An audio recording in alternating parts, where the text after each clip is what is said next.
The artist Snap said in his hit 1990 song, The Power, I've got the power.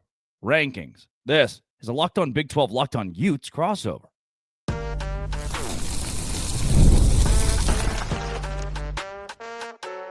You are Locked On Big 12, your daily podcast on the Big 12 Conference. Part of the Locked On Podcast Network, your team every day. Happy Monday, everybody. Welcome to a Locked On Big 12 Locked On Utes crossover. This is Drake Toll from America's #1 Big 12 podcast, Locked On Big 12. And that's JT Wistill, Locked On. Don't turn it off yet. Don't turn it off yet. We're going to wax poetic today about not just the power rankings that JT will help me break down, but also the Holy War and how it's being overlooked in college football. Here's the deal. If you're a Texas Tech fan, a Cincinnati fan, a fan of Oklahoma State or West Virginia, it is good when the Big 12 eats. It is good when the Big 12 wins for you. It means more money in your pocket and more opportunity down the line when you're a contender or if you're a contender to be in the college football playoff. The Big 12 has been completely overlooked by College GameDay, and this is another example with BYU Utah being passed over. And then we'll end the show with a fun little announcement. We're going to spend 8 minutes on what makes the Holy War, I think, the Big 12's best rivalry and a marquee matchup the conference needs to embrace. If you hit subscribe, we get to keep our jobs. Before we go Holy War, it's time to go power rankings here. Number 1, Texas Tech.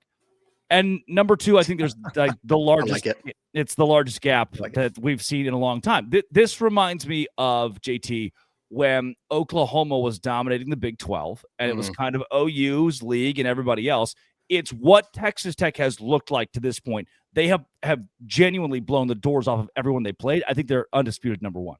Oh, I think they're by far number 1. Also, loved how you opened this episode, warning people that, hey, just because you hear my voice, don't jump off, because that applies to my half of the show fan base once this plays as well. So I appreciate that. But no, the gap between Tech and everyone else is as big as, I mean, the only other one I can think of is Miami in the ACC right now, right? It's just two clear favorites far and away. I have Tech clearly as the top team in this conference right now, too. Then I do think, like, you have the next 3, I feel like a Utah, Cincinnati, BYU right in there.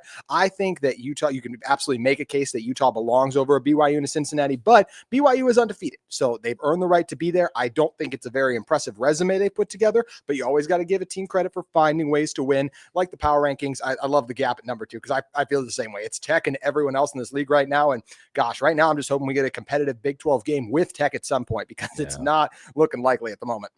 No, it's not. And again, it's good for the Big 12 to have stalwarts. It's good to have teams at the top of college football that can win college football playoff games. And if Tech, look, here's the deal. I know we talked a lot about Tech here, but if they end up, JT, as the number 4 team in the country and lose the Big 12 championship game, they're getting in the college football playoff. Yeah. Like, that helps the Big 12 conference overall to get more teams in. You already mentioned number 2, I've got BYU undefeated. Also, there's a bit of this where it's like, hey, does BYU have a better resume than Utah or Cincinnati? And I'm not sure the answer is yes right now. But part of this is like a rollover from last season of, hey, you were the 3rd best team in the Big 12 conference. You're undefeated to this point. There's just some sort of magic in Provo that they keep, even when they go on the road, they continue to win in stupider and stupider ways. I got BYU at 2. I do believe that that's the next tier. BYU, Cincinnati, and Utah are your following tier. That there is a second mini gap almost before you get to the Houstons, Baylors, Arizonas of the world. Is that fair?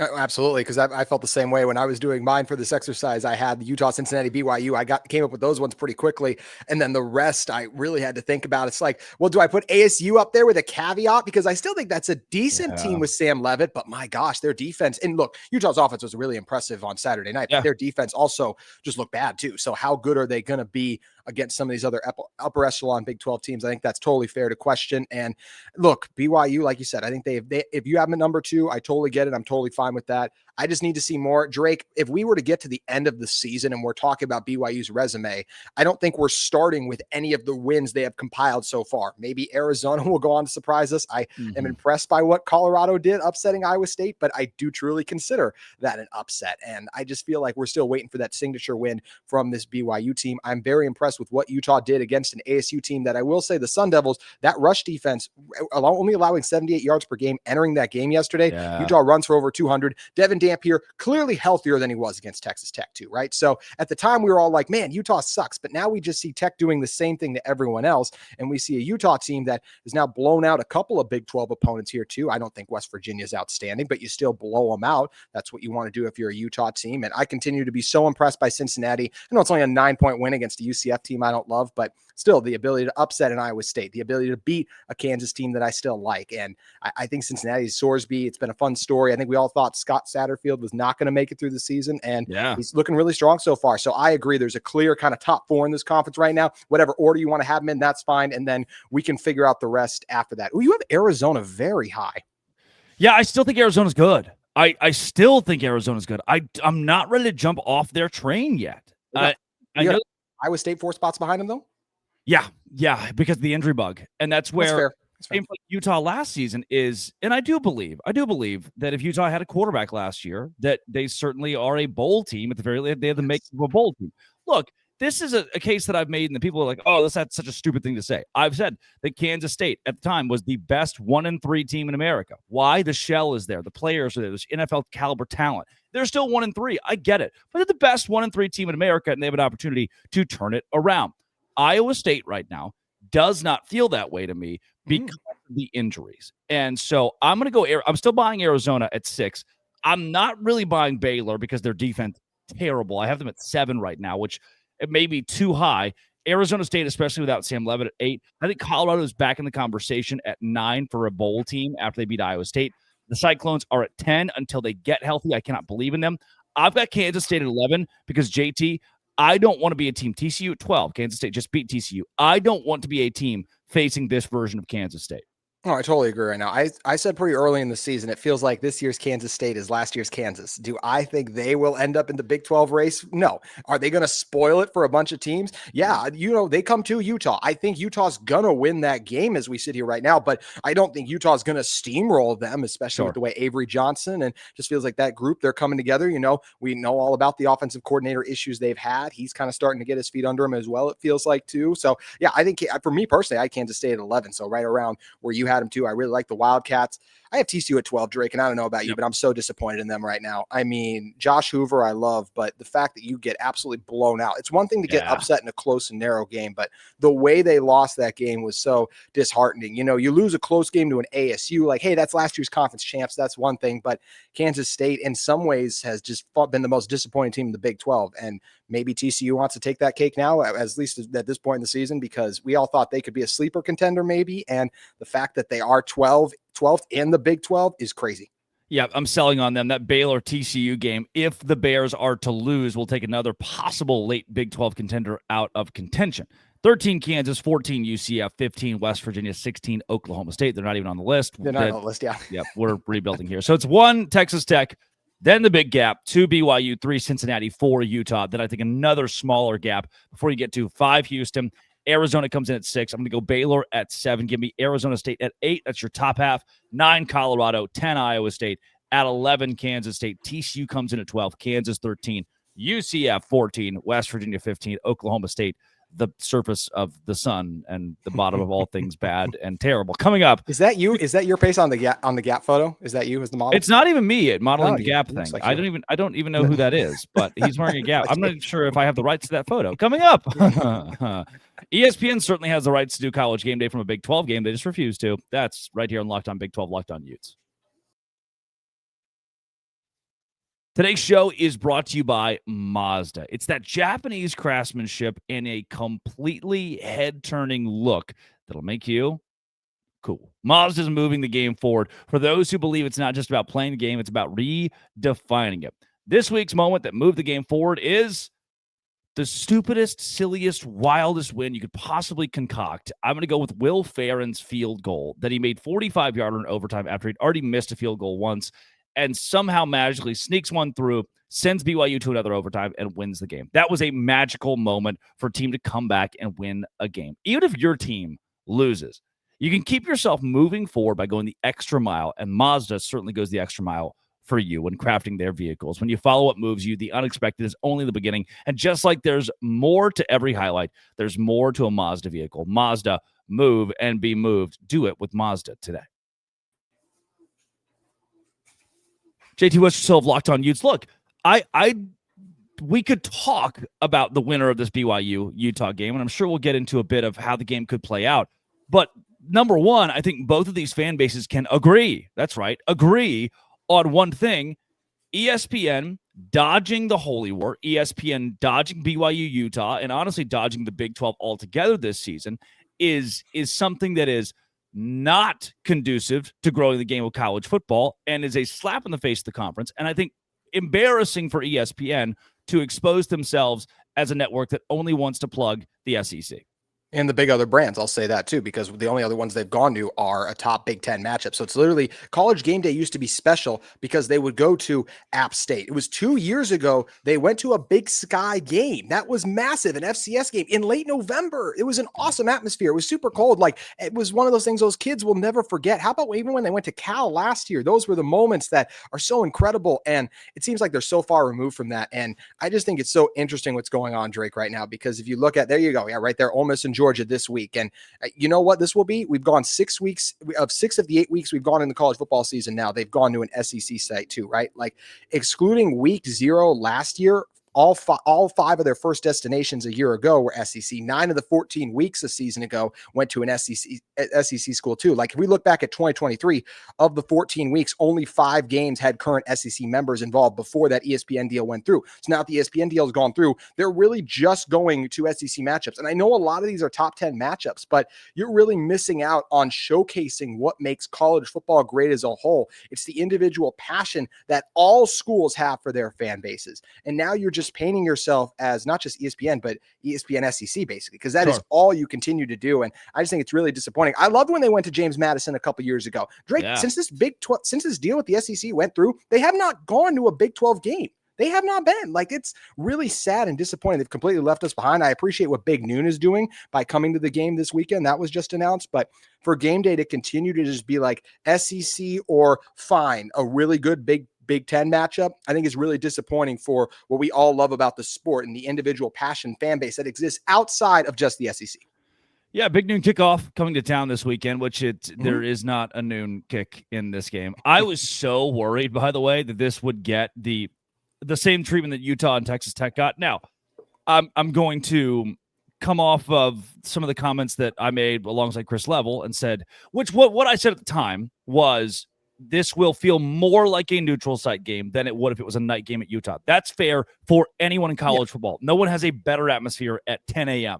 This would have been a tragedy to see BYU and Utah play at 10 a.m. So I'm glad that Big Noon didn't ruin that. And I think that I'm sure the conference, the Big 12, stood up, the presidents, the ADs, and said, look, we will not forfeit a night game in this league just to have Big Noon kickoff. Because let's face it, it still feels like, and maybe it's just the history of College Game Day, Big Noon kickoff doesn't give you the same pomp and circumstance of knowing that College Game Day is coming to town. Like, that's the marquee show, and getting Big Noon just feels like a consolation prize that's sweet, but I'm not sure if it moves the needle. You're absolutely right. It's a prize, but it is just a consolation. It's like, yeah, you got second. College Game Day is still College Game Day. Even the moves that Big Noon makes is to try and meet the hype of College Game Day. Dave Portnoy is only on that show because they are trying to mimic what Pat McAfee does. Even like me personally, I watch Game Day now more than, even though I get frustrated at the destinations they go to, the show actually still will talk about Utah, BYU. Like, they will still mention them. It's not as much the SEC, but I watch the Game Day more. And I think almost everyone does, because it's become the staple, the icon. I do just think it's a little bit better of a product, even though I love Big Noon. And I'm so grateful they went to Utah a couple weeks ago and was an incredible atmosphere, but it's not College Game Day, the staple. Like, the reason Big Noon exists is because of College Game Day. Like, if you look at NFL pregame shows, they don't just exist because of the CBS one or whoever it might be. Like, they exist because they want to hype up their NFL product. yes, Fox is trying to do that with their product, but the reason every single one of their ads also says like, we have the best announcers, the best games, the best pregame, is because they don't. They're just trying to tell you that, because the best is still College GameDay and what they offer.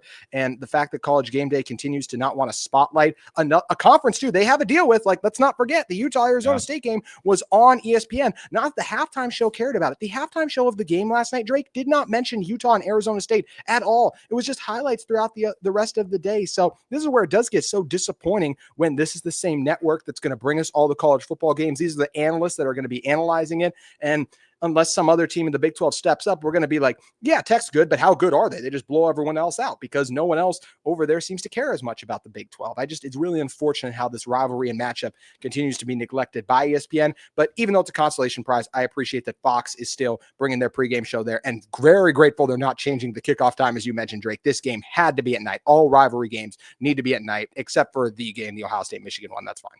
Is it fair to say this is less of a conversation? Because, I mean, this is Locked On Big 12, right? And the onus is on me to talk. Well, and I've mentioned this before, too. I'm not going to be able to talk as much Oklahoma State as I can Texas Tech. I cannot talk as much, West Virginia as I can Utah in a season where there are contenders that deserve. And maybe that's the pot calling the kettle here a little bit by saying College GameDay is avoiding the Big 12. But I think the Big 12 does have some legitimate matchups that they are intentionally redirecting from.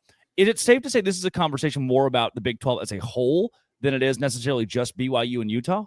Oh, absolutely. Yeah, I just feel like a lot of these teams don't get their credit, don't get their due. Look, do I think BYU was a college football playoff team last year? No. Do I think they were should have been ranked a little higher? I do. I feel like they could have at least been in that discussion a little bit more. So I feel like we do frequently see the Big 12 get left out of things. And it is unfortunate that some brands do pay the price at time. I mean, we've seen Cincinnati, right? Like, they're a team that doesn't always get brought up as much. We got our guy for Locked On Bearcats is doing a great job now bringing back Cincinnati coverage for us on the Big 12 network. But it is unfortunate that so often you see some of these that brands that aren't as popular, even just among, Utah and BYU are going to be a little more popular because of the success that they've had and even the brand and what that represents. Then some of those other schools, as we mentioned, maybe a Baylor not doing quite as much as of late, at least. But yeah, it's unfortunate that ESPN doesn't give these schools a little bit more coverage they deserve. And I feel like this genuinely changed once that deal went through with the SEC, just the way they prop up the SEC. It's only ever the SEC game at night. Like, I appreciate that. NBC with their deal, if Notre Dame has the biggest game, they'll put that game at night. Like, I would love it if Utah BYU was treated by, and I know it's on Fox in this instance, but like, let's say it was on ESPN. If you want to do Georgia Ole Miss because it's the top 10 matchup in terms of reserving that for 7:30, that's fine. Like, but give us another prime slot. And it doesn't feel like they want to do that. It feels like the Big 10 is Big 12's continuously getting the Heisman. And disappointing how they're trying to lower the value of our product by saying like, oh, they're just not as good. And they're going to learn just how good Tech is when some of those teams see them in the playoff. I would not want to see the Red Raiders right now. Yeah, Texas Tech could go to the national championship. I really believe they've got the talent, especially on the defensive line and the defense, to make a huge run. Coming up, big news. I'm going. Locked On Big 12, Locked On Utes.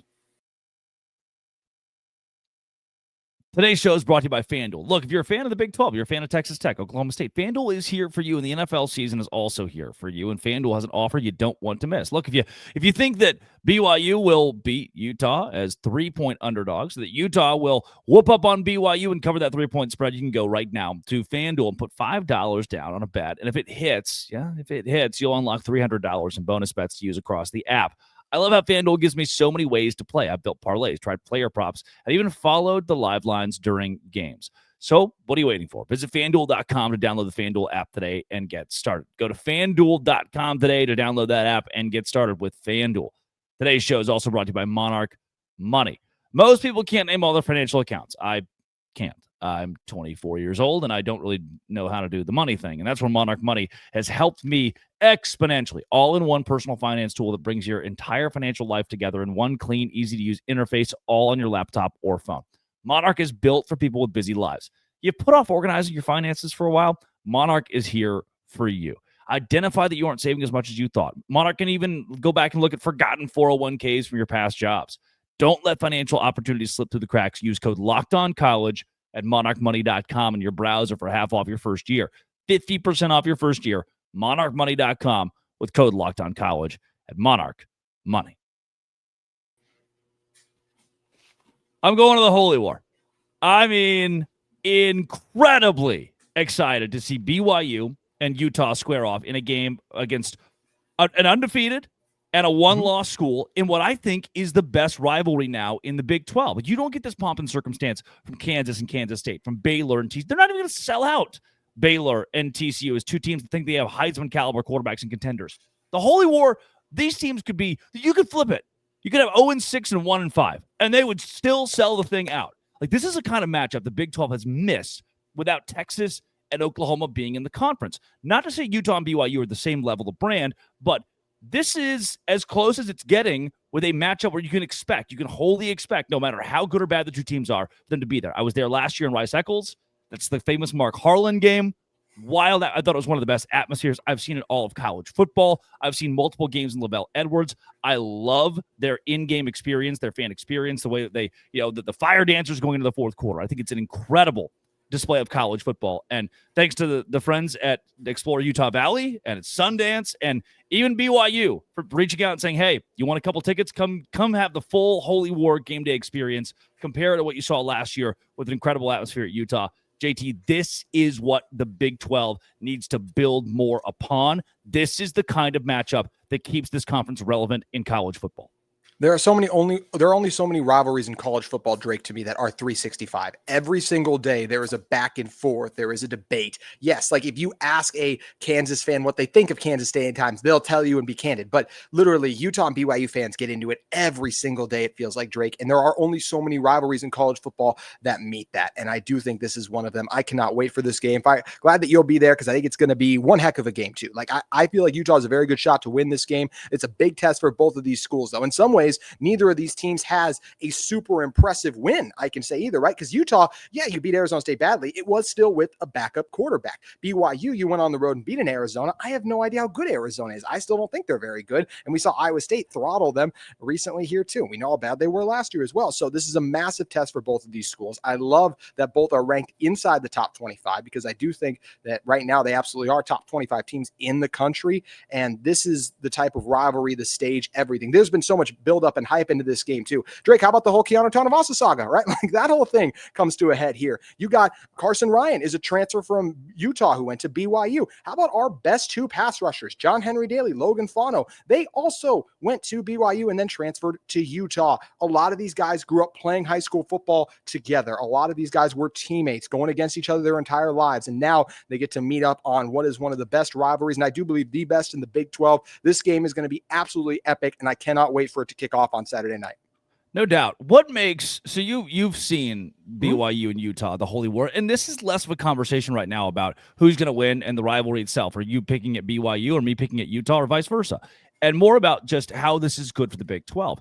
You've seen it up close and personal, as have I.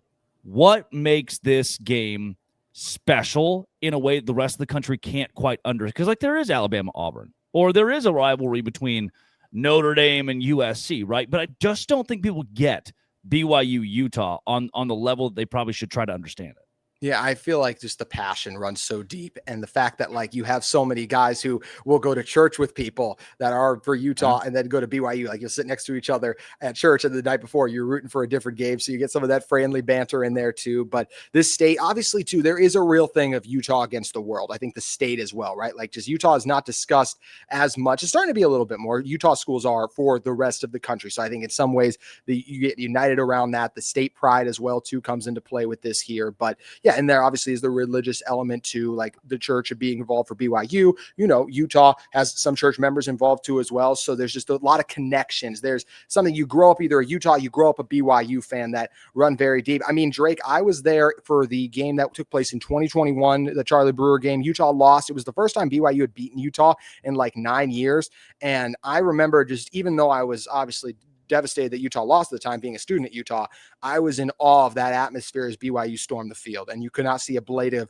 grass, turf, whatever it is out there. It was It was epic, and I love that passion in college football, and you could just see how much it meant to all of those guys out there too. This one does mean more. The players, the coaches will talk about it's just about going 1-0 this week. No, this one means more. It's been circled on everyone's calendar. As soon as it gets announced, it's going to be absolutely epic, and this rivalry, because of how close a lot of these guys are, all the connections that exist in Utah, is what makes it special, Drake, and I'm just so excited, like I mentioned, for this to get underway. And in the brief time that you've been involved with this rivalry, what do you feel like makes it special and different?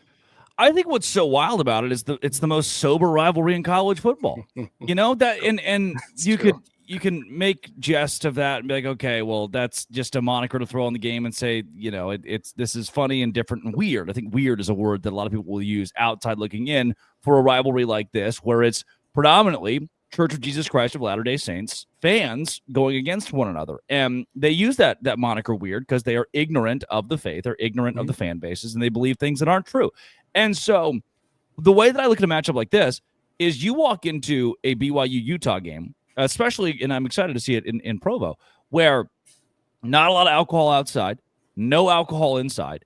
And it is insane to me how some of these fan bases, we talk about a lot about how LSU or Auburn or Georgia at night have these, Tennessee at night have these intense atmospheres because of the drinking. They had all day to drink. True. And that's the first thing you use is, the tailgate scene, and they go get hammered, and then that's what makes, these games great.